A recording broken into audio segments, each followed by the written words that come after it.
wa gũkũ Boiman. Kaunti-inĩ ya Nyandarua ũrĩmi wa kahũa wambĩrĩirie gĩcigo-inĩ kĩa ũmbunge kĩa Ndaragwa na rĩu ũthiĩte na mbere na gũtamba kũrĩ arĩmi 1,000 kuma matũũra-inĩ matiganĩte mwena wa Oljororok magunĩkĩte na itina cia mĩtĩ ya kahũa, tabarĩra ĩrĩa ĩtanyĩte gũkinyĩra makĩria ma andũ 12,000.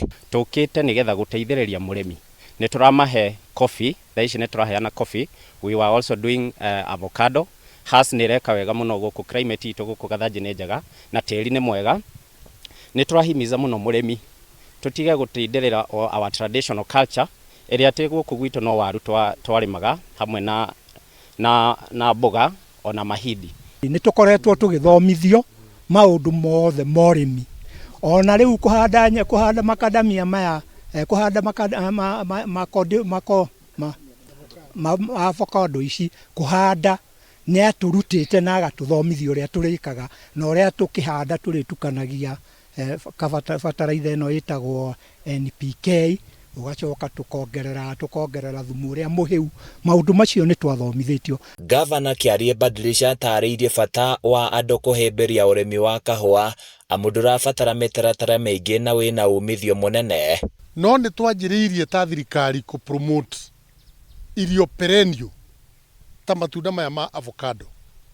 Matunda maya ma avocado mũrĩmi angĩhanda rita rĩmwe nĩ arĩgethaga o mwaka kuma matunda 500, 1,000 na mangĩrorwo wega no moke na 1,500.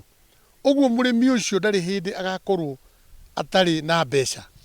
Na gũkũ Nyandarua nĩ kuonekete matunda ma avocado no meke wega mũno. Oigĩte ũrĩmi wa matunda mũno makĩria kaba, ngohwo kana apple na makorobia nĩ ũthiĩte na mbere na gwĩka wega, ũndũ ũrĩa ũtanyĩte kũhe aikari ũtonga wa gĩkĩro kĩa igũrũ.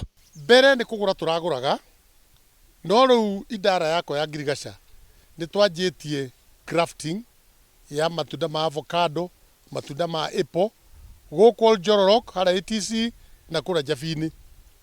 Ningĩ nĩ tũraharĩrĩria nursery ya graft kahũa nĩgetha tũkahota kũhe arĩmi aingĩ na njĩra ya raithi handũ ha kũhũthĩra mbeca nyingĩ nĩ ũndũ wa mĩmera mĩnini. Orĩtie mũingĩ kũhĩmbĩria mũtukanio wa ũrĩmi ithenya-inĩ rĩa kũrongoreria waru na mbembe, uge wake ũkĩnyitwo mbaru nĩ atongoria mwena ũyũ, makiuga irio nyingĩ nĩ iragũmĩrwo nĩ mĩrimũ na gũtiga arĩmi magĩtara hathara nene. Mũrĩmi ũyũ nĩ tũmũhete kahũa, nĩ tuona nĩ karakũra. Avocado nĩ ahandĩte, nĩ tuona nĩ irakũra. Nĩ ahandĩte apple na makĩteithania na ngirigaca itũ nĩ tuona apple icio nĩ ikwagĩra.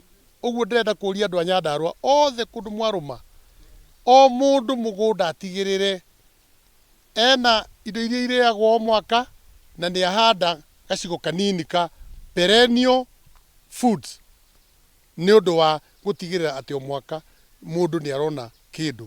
Handũ-inĩ ya Kameme TV kuma Oljororok, kaunti-inĩ ya Nyandarua, niĩ njĩtagwo Francis Mwangi wa Wawĩra.